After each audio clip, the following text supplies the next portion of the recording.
Welcome to the Foundry, where leaders are forged daily.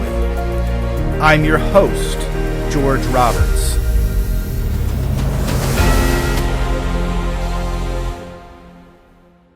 Welcome back, entrepreneurs. Today we have Trevor Thompson, founder of Niagara Investments.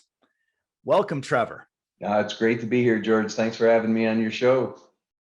Fabulous. And I've been looking forward to this interview for a long time because Trevor has an amazing background. Why don't we just kick it off by giving you the opportunity to tell the audience, who is Trevor Thompson? Yeah, so I have a very eclectic background, very unique. Most of it was spent in the recreational entertainment space. So I'm actually originally from Canada. I started with Ripley's, believe it or not, at the age of 13. Worked all through high school there and then moved on to Guinness World of Records and eventually came to manage Guinness's rights in all of North America. So I operated one location in Niagara Falls, Canada, another one in New York City, opened up a franchise in Los Angeles, did quite a few things. And then I wanted to open my own Guinness in Orlando, Florida. So I'd made a plan to move to the United States from Canada. And unfortunately, that deal fell through. And so, but while I was there, I negotiated another deal, even stranger than all the rest. And I opened a year-round haunted house called Skull Kingdom. And unfortunately, it was one of my not so good investments. We really struggled for the 3 years of operating it. But again, I learned a lot. I made some great friends, and it did bring me to the United States, where I got recruited from a headhunter to join a company called I Fly Indoor Skydiving. By the original owner and founder. They had one location in Orlando, Florida. And so he hired me to open that business or run that business, help grow it. And I spent the last 20 years working for them. And we built up from that one location to 80 locations worldwide. And I actually opened 46 of those locations. So it was a very exciting career for sure. So yeah, that is an amazing entrepreneurial career. So I know that you have done many other entrepreneurial ventures, haven't you? Any Yeah, more, so any I opened up particularly a flower memorable? business, selling flowers. So I came to the US to a convention and I noticed that they were selling roses at the convenience store, and we didn't do that up in Canada. So I started a business doing that. And it was going great till our largest contract went for bankruptcy and paid us 10 cents on the dollar a year later. So we ended up following them into bankruptcy. So while I learned a lot. We were scramblers trying to survive. So selling flowers on street corners for Mother's Day and all the other holidays. So it was an exciting thing, but also, put me back at zero to start over again. And a lot that happens to a lot of entrepreneurs. So I decided not to take that as a final setback. Cool. And so then at some point you started investing passively in real estate. Tell us about what led you to that. Yeah, so it was very interesting. I was always interested in real estate, but not like I was going to be a realtor or something like that. And then the very first staff meeting when I got hired at iFly, he gave everybody a copy of Rich Dad Poor Dad.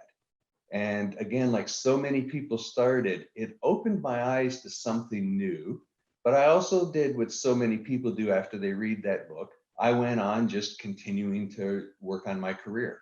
And I did no investing, I didn't do anything. And I knew a bit about it, paid attention to it in the background, and had some friends that were buying some retail strip centers and things. And then I finally decided when we got bought out by a private equity company and I paid way too much tax. I remembered there were big tax advantages. And so I got very serious about investing in passively in real estate. And I looked for a mentor program, found a local one. And within a month, I was on my first few investments. Learned a lot since then. I have been an LP in 14 different syndications now. Not all multifamily, because again, I wanted to learn diverse spaces. So I have a retail strip center, a medical building, a single family home fund, 2 land development deals, and a single family fund where they're buying single family but creating a portfolio. So quite a bit different, and everything on apartments from value add to A+ class properties. Awesome. Now, did you ever go the standard route of becoming a single family can't even say it today, single family landlord or a fix and flipper? Yeah, no, so it had no appeal to me. The reason that the commercial space and the other ones did, I felt more like it was running a business, and I wanted to own a business, run a business, invest in businesses. And so I never went that route. So other than my private residences, I've never been that route. And the only dabble in it, I would say, is I did do a passive investment in a single family home fund where they're going to buy a bunch of single family homes. And that was through my real estate mentor program. They mostly did single families, just had a small commercial group.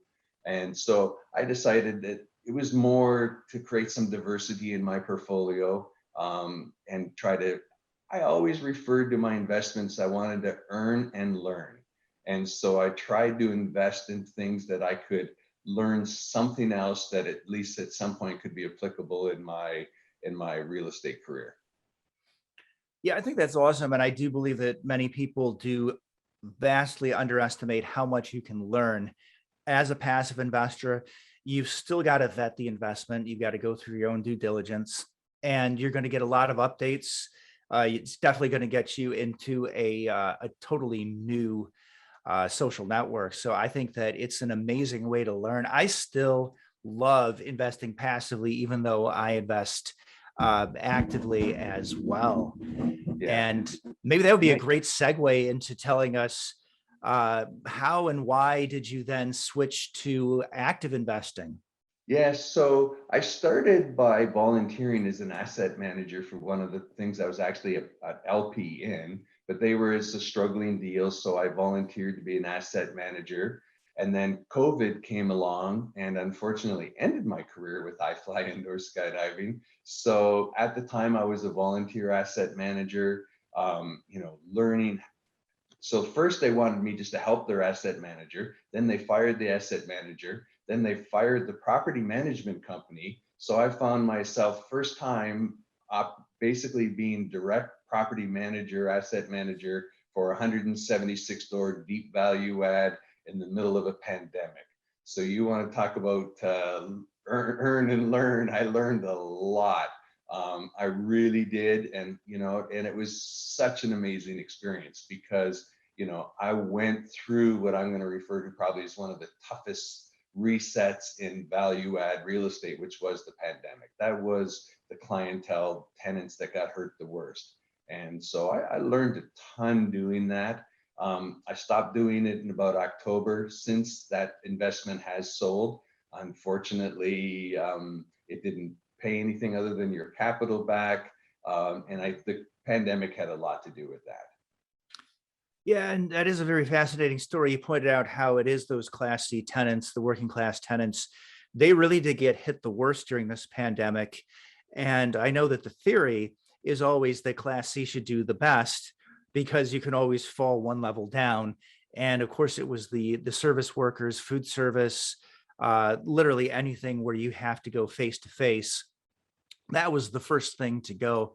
But I know Neil Bawa, and he's looked in these things very deeply. He says that he does not believe the conventional wisdom and says that this is a lot more common than people realize, that the C class getting hit really hard. But glad to hear you got out of that with your skin. Yes, that's And right. seems Yeah. So, and it's interesting that, if I didn't have the earn and learn, I would be even more disappointed, right? Because I just got my money back, but I got an education that I could never have gotten any other way. Yeah, and seems another lesson there is that by this earn and learn model, you're partnering with some very experienced people who are already way out there doing deals, sponsoring deals, and that's very helpful. I got into passive investing a little later after I had already focused on active investing for some time. And but again, I love passive investing. It's something you can do in parallel. You can still focus on finding properties on your own, and nothing to stop you from throwing a few bucks into someone else's deal. Yeah, yeah, and I also agree very much in that people should be passive investors, because you want to learn firsthand what it is like the other side. Awesome.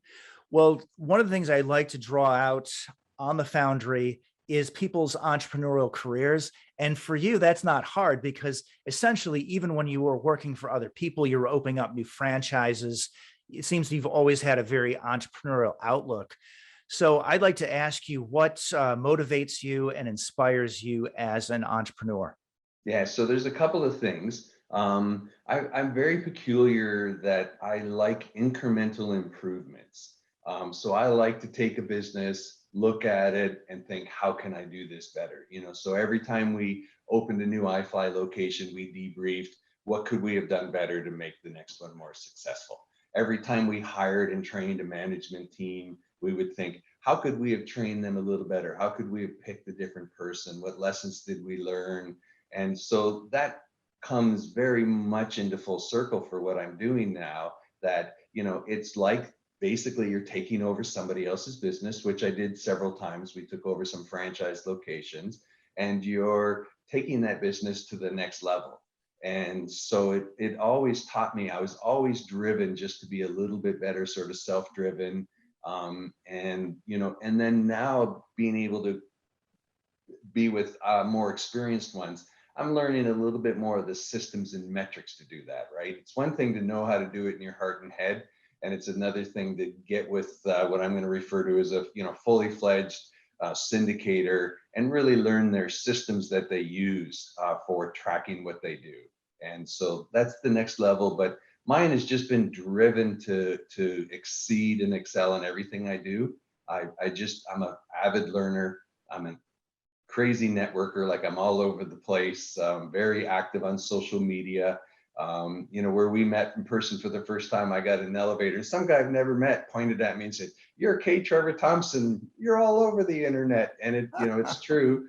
And some of that is, I call it, I'm stalking people. So I do purposely stalk people. I'm not going to be shy, not in a creepy way, but I support them. I share their things. I make comments on their things. And these are people that I want to connect with and have part of my network. So I think by doing that, everybody's posting on the social mediums to attract attention to themselves. So anything I can do to continue to bring attention to them is a good thing for both of us. So I love it. Feel free to like and comment any of my posts, Trevor, because I'm also out there all the time. I do appreciate that. We really do have to support one another out there. yeah, It's a lot easier to get that traction with the algorithm it when you is. have a good It definitely network of is. friends. And one thing I've learned that I did not realize when I first started doing this space is what a team sport this is. I mean, this investing in real estate is the epitome of a team sport. I mean, it is everything to do with finding people with complementary skill sets, same goals, same ideals, and just working and networking. And I think that's what's brought a lot of my passion to it, because I didn't expect to receive this. It was kind of a surprise to me what a great network it is, and what a great group of people that are in the network, and the number of very experienced people that took the time to show me what some things and talk to me and let me ask questions. And of course, now I try to reciprocate that for other people. I'm always interested to talk to a new person trying to get into the space. Super impressed with I wish I'd have started earlier. I'm not a young person anymore. So I just feel very passionate about helping them to be able to, achieve some success. Yeah, I never ceases to amaze me just how important it is to network in this business. I've never seen anything that is more of a team sport than closing these big deals and then Yeah. running the project afterwards. So yeah, it's just amazing. Never underestimate wherever you are. Again, getting to that next stage is probably a matter of finding the right partners. So if you're out here listening to this and you wonder, hey, when is that first deal ever going to come? Just keep looking for those right partners, build out that team, and it will come. Yeah, it definitely, and it's not easy. I anticipated it to be easier than it was to get over on the active side. And it's not easy to find the right deal with the right people at the right time. It's a lot of work. And again, I've never been afraid of work, but it was definitely daunting. So for those listeners who may be interested in partnering with Trevor Thompson, what do you like to do in the multifamily space? Where do you fit in on the team? Yeah, so I like to be an asset manager role. I love running businesses. And a lot of people don't love running businesses. And so it makes me a good fit. The excitement of finding the place and raising the money is what gets them excited. But I actually think the real work starts after closing and, doing what I refer to as that incremental improvement. And, you're basically taking somebody else's business and saying, if we do the following things and we do them well, we're going to increase the net operating income, which will increase the value of the property. And it's kind of like a win-win-win, right? You create a better place for people to live. You create an apartment complex where people feel like it's their home versus a place they're just passing through. You create a great work environment for the management company that's running the property, and you give them the tools that they need to make it a great place. And all of those things add up to a great deal for investors, because that's what makes it a great deal. The fact that you can improve the operation and make the asset more valuable. I find that very exciting. So I love that people focus. That's very important. And I think obviously a very mature business perspective. I know that this is a business which, given all of the increases in real estate values we've seen recently, is full of a lot of newcomers. So Yeah. I love that mature perspective. So I guess the moral of the story is, hey, if you're out there and you're looking for great partners, bring your deals to Trevor. Okay. He'll help you run it. Yeah. And all the meetups, I put myself out that I'm looking to be boots on the ground in Texas. Obviously, I'm from Austin, Texas, and that's where I live. And I wanted to do deals in my area because I think I'll learn a lot being hands-on. And then, of course, the next level is remote asset management. But until I really, really get a good grasp of it, I've wanted to stick in Texas. And not that Texas is an awesome market, so I happen to live in a really good market.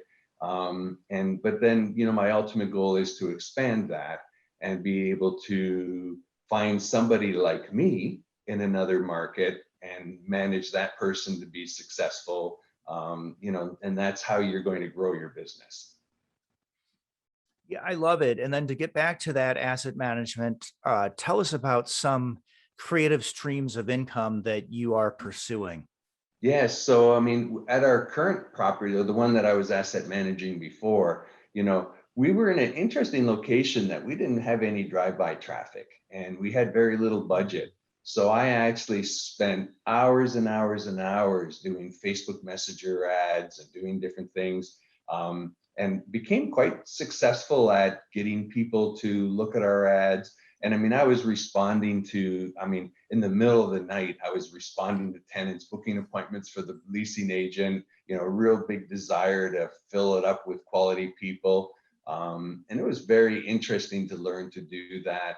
And, and the biggest thing is very interesting is I researched to buy apartments. It's hilarious how many apartments I cannot get a hold of to ask them what their rent is. Just answer the telephone, please. Like, answer the telephone, be engaging, and want to have people come in and move into your property. It's staggering the number of places that don't even answer their telephone or respond to their messages. Yeah, I got to say, Trevor, that's one of the things that bothers me the most. When I'm busy doing market research to figure out what my rent should be, and my competitor won't pick up the telephone. Yeah. Yeah, but seriously, yeah, it's not always your competitor calling. Most of the time, it's your future business Yeah, prospect, and those tenants, yeah, they're going to find someplace else pretty quick if you responsive don't pick up. people want you to care about them and give them good customer service. I mean, at the beginning, that's what starts, right? We try to lure good people to come and rent in our properties. And then we try to, once they get there, we try to retain them and have them refer others. It's a very simple business model that is not done very well by many companies. Right. I love that. Again, some more people focused, service focused. Tell us, what is your advice to a new or a young entrepreneur? You know, find somewhere that you can add value. Think what am I really good at? Focus on getting better at that and finding people that need that fit within their group. So I'll be very honest, my weakness is underwriting. Excel and I do not like each other. I try, I can read it, I understand it. I've been running businesses for years, but I can take anybody's bulletproof formula and break their Excel spreadsheet. It's just not a gift of mine. So I look for people that's a gift in my group of people that I'm doing. And it's amazing the number of people that say, okay, yeah, so I'll underwrite deals for you. And you spend all this time nurturing them, and then you send them a deal and they underwrite the first one and you find all kinds of errors in it. So you correct them and then you never hear from them again. Like, if you're going to try to align yourself with someone on your skill set, make sure that you deliver. And you may have, again, everybody knows, right? You're going to have to underwrite 100 deals to find one that really works and you move forward on. And so just make sure whatever you have a skill set, that you offer that, and then you diligently follow up. That's how you're going to get rewarded, by getting onto a deal or connecting with people that have some of the things you don't have. Yeah, I love it. Deliver and follow through. That's a great message, regardless of your business. Yeah, How about so giving important. us, yeah. How about giving us one or two books that have helped to forge you as a leader and an entrepreneur? Yes, so definitely one of the first books way on was The 7 Habits of Highly Effective People. Stephen Covey just nailed it there. And if you just, listen to it every year, over and over again. And if you just apply those basic principles and just keep them top of mind, it will serve you very, very well. And then more recently, I call it life changing. I read Grant Cardone's 10X. And then after that, I followed it with Be Obsessed or Be Average by Grant Cardone. And I actually listened to that book minimum of twice a year, try to do 3 times a year. And I listened to them in that order. And I call it my kick in the butt to keep driving hard and deliver 10X results. And you can love him or hate him. You're going to get some value. He's very polarizing. So you either love him or you hate him. And so I understand that. And just, I'm an avid, so as I was driving back and forth to San Antonio, I created this great habit of making my car my university. And I listen to 100 audiobooks a year, and that includes the multiple listens of ones that really touch me, or the ones that I wasn't paying close enough attention to it as I was driving somewhere or working out in the gym, that I wanted to re-get it to think into my thick skull. So. Yeah, I love it. Well, I love big personalities. So the world would be a very different place without people like Grant Cardone. Yeah. And I'll give you one of my favorite ideas, not a book, but from Charlie Munger. Take a simple idea and take it seriously. He'll tell you this is what value investing is all about. And I love that you read your books multiple times. Some books are worth a lot more than, a small number of books, it's like 80-20, are worth more than all the rest. Yeah. And you just named some great ones. Probably high time that I go and listen to the 7 Habits of Highly Effective People again. Oh, it's been around for years and it's still very timely. Yeah, I've even got a directory on my computer called Sharpen the Saw, number 7, my favorite habits. Yeah. You got to do that. You got to keep it fresh, keep it new, always learn new things, always learn new skills, practice new skills. Oh, yeah. Yeah. And Obviously reading it is great, but having the discipline to think them through and put them in your lives. And and even when I was running a business and we thought we were very successful, then I read Good to Great. And I thought to myself, wow, I'm really good, but I'm not great. And that's a Jim Collins book. And I actually have a good friend of mine who's it talks about the right people on the right seat on the bus. And I went on a vacation and read Good to Great and came back and actually terminated him from my team and moved him to another team because he was the wrong person on. And he says, the only time I'm the only guy that I know that somebody read a book and fired me. But if you're going to read them, you got to put what you learn into practice. And we were very good, but I wanted to be great. And that's also a very inspiring book about achieving that excellence. Awesome. And then, Trevor, can you send us out with either an inspiring entrepreneurial quote or maybe an inspiring story from your entrepreneurial journey? Wow. Inspiring quotes. No, you caught me off guard on that one. Let me just think. I don't know if it's a quote or anything, but take a deep look in yourself and figure out what your skill sets are, and then go find somebody that needs them and align yourself with that person. I think that's a very powerful way for you to really bring value to the world and be able to connect with people that have what you are missing, and connect with them and become a partner with them, or even just a co-inspiring of each other, where you call each other higher. Very awesome, Trevor. Inspiring interview. I believe that our audience is going to get a lot out of today. I want to thank you for coming to the virtual studio and giving us the benefits of your entrepreneurial career. It was super exciting to be able to talk with you. And I've been listening to your show since I was going to be brought on the show. And it's awesome. You've got a lot of great hosts with a lot of great value.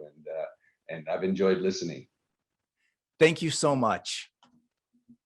My pleasure.